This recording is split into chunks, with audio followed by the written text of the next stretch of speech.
World of Sports complex. Absolutely. We were here about, I think it was actually the same week last year for the Rawlings International Salute to Baseball.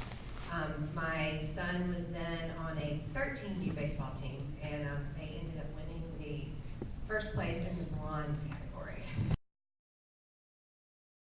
So what was one of the takeaways for your sons? What was one of their favorite things about that tournament, that ESPN World of Sports experience? They loved everything about it. The sibling that didn't even get to play loved it too, but I think probably for them, their favorite moment was the same as mine. You all were in Champion Stadium, and you have to know that we're huge Braves fans being from Atlanta. And so my son wears the number 22, which is the same as Jason Hayward. He's the Atlanta Braves center fielder.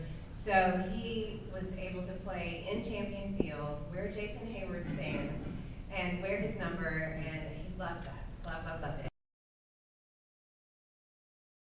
So we know you have the team mom part down. You know, you've walked in those shoes, but tell us about your role on the Disney Parks Mom. Yeah.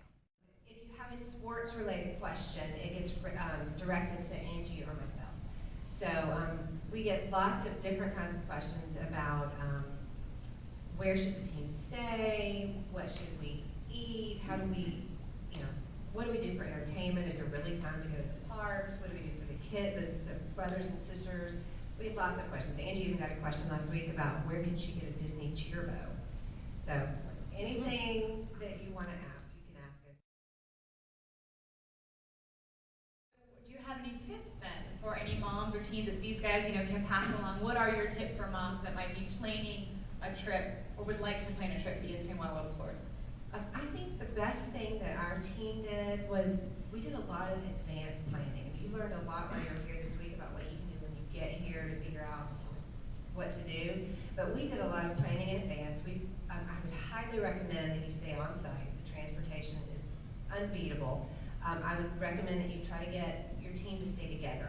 We had a couple of kids that did not stay on property. They had family nearby, and those boys were sad because they didn't get to do the bonding with the team. We did a pizza party by the pool at the Caribbean Beach Resort. It was awesome.